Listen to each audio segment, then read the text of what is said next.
자동차는 일반적으로 2개의 바퀴가 조향을 담당하고 2개 혹은 4개의 바퀴가 구동을 담당하는데요. 이때 양쪽 바퀴를 연결하고 자동차의 중량을 지지하는 막대 같은 녀석을 차축이라고 부릅니다. 오래전 트럭의 바퀴가 올라가 있는 이유를 설명하면서 가변축에 대한 이야기를 했었고 축에 대한 설명을 간단하게 했었는데요. 오늘은 일반 승용차와 달리 트럭에서 많은 바퀴를 사용하는 이유와 그 종류에 관한 이야기를 나눠볼까 합니다.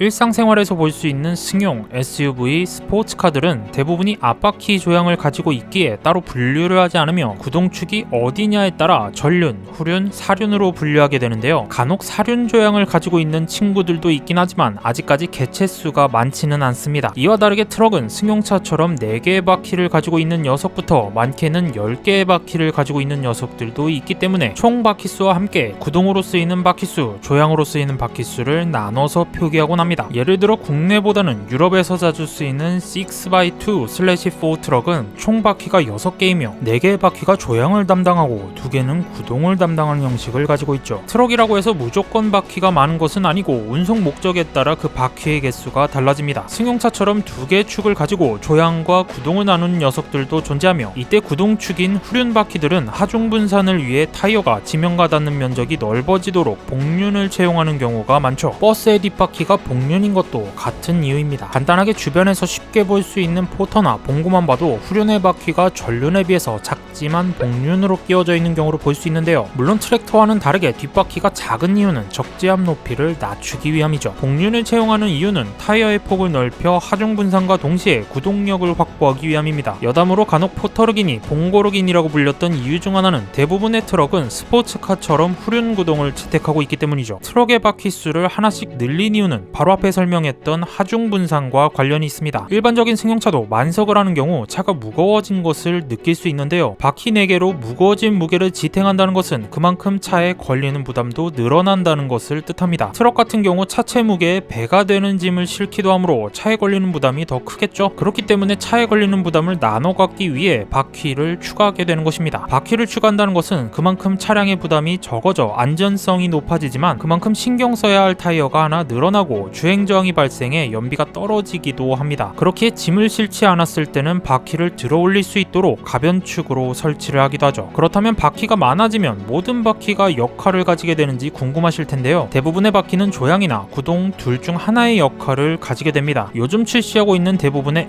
8x4 덤프 트럭들은 1축과 2축, 그러니까 앞바퀴 4개가 조향을 담당하고 3축과 4축, 뒷바퀴 4개가 구동축으로 사용되고 있죠. 구동축이 여러 개인 것은 오프로드 차량들이 사륜구동인 것처럼 돌아다니는 주변 환경상 안정적으로 달리기 위함인 것은 대략 짐작하셨을 텐데요. 달리는 것만큼이나 그 큰 크기를 돌리기 위해서 조향에도 조치를 취하게 됩니다. 그 대표적인 예 중에 하나가 트럭이나 버스 같이 큰 상용차들을 보면 일반적인 승용차가 앞쪽에 엔진이나 트렁크함이 있어 긴 것에 비해 앞쪽이 직각이고 바로 운전석과 앞바퀴가 위치한 녀석들이 있는데요. 바로 회전 반경을 줄이기 위해서입니다. 또한 가장 뒤쪽에 가변축이 설치되어 있는 트럭들은 바퀴를 들어올릴 시 회전 반경을 더 줄일 수 있죠. 조향 바퀴를 4개나 사용한 이유도 바로 회전 반경을 줄이기 위해서입니다. 도로에서 석자재나 목자재를 한 움큼 싣고서 운반하는 몸이 긴 트럭들을 보신 적이 있을 텐데요. 이런 차체가 긴 트럭 중에서도 투쓰리 같은 25톤급 대형 화물차들은 차량의 길이만 해도 아파트 3, 4층 높이 정도 되기 때문에 유턴한다고 생각하면 도로가 넓은 경우라도 힘든 경우가 많으며 급한 코너를 만날 경우에는 자칫 뒷부분 각도 계산을 잘못해서 사고가 날 수도 있습니다. 이 때문에 앞에 1축과 2축을 조향을 담당하도록 만들어 회전 반경을 줄여 비교적 안정적으로 코너링이 가능하게 한 것이죠. 그렇다면 바퀴 4개가 조향을 가졌을 때 바퀴 각도는 전부 같은 것인지에 대한 의문도 드실 텐데요. 같은 지점을 향해 회전하더라도 앞쪽 바퀴가 뒤쪽 바퀴보다 회전 반경이 크기 때문에 앞쪽 각도가 항상 더 크게 틀어지게 됩니다. 사륜 조향을 달고 나온 승용차들도 보면 뒷바퀴가 앞바퀴처럼 크게 각도를 틀어서 회전 보조를 하는 것이 아니라 그 각도가 앞바퀴에 비해 작은 것을 알 수 있습니다. 이처럼 트럭 자체에 조향축 2개를 넣어 회전 반경을 줄이는 경우도 있지만 상황에 따라 가서만 필요한 녀석들도 있는데요. 트레일러를 달고 다니는 세미 트럭 같은 경우 트레일러를 장착하지 않은 경우엔 그리 길지 않아 회전에 문제가 없지만 트레일러를 장착하는 순간 차체의 길이가 길어지게 되는데요. 이 때문에 트레일러에 자체 조향식 차축을 넣어 트레일러 체결 시 트레일러의 바퀴도 방향을 바꿀 수 있게끔 하기도 합니다. 요약하자면 트럭의 바퀴 수가 많은 이유와 그저 붙어있기만 한 것이 아니라 조향과 구동을 나눠서 담당하는 이유는 큰 몸집을 넘어뜨리지 않고 안정적으로 땅에 붙어서 달리기 위함이며, 이때 조향하는 바퀴가 많은 경우 뒷바퀴의 각도보다 앞바퀴의 각도가 크게 움직인다는 것입니다. 다음 시간에는 트럭의 심장은 일반적인 승용차와는 뭐가 다른지, 그 큰 몸집을 움직이려면 얼마나 큰 기름통이 필요한지 트럭의 구조에 대해 한번 알아보는 시간을 갖도록 하겠습니다. 재밌고 유용하셨다면 좋아요와 구독을 눌러주세요. 곧 다시 찾아뵙겠습니다. 감사합니다.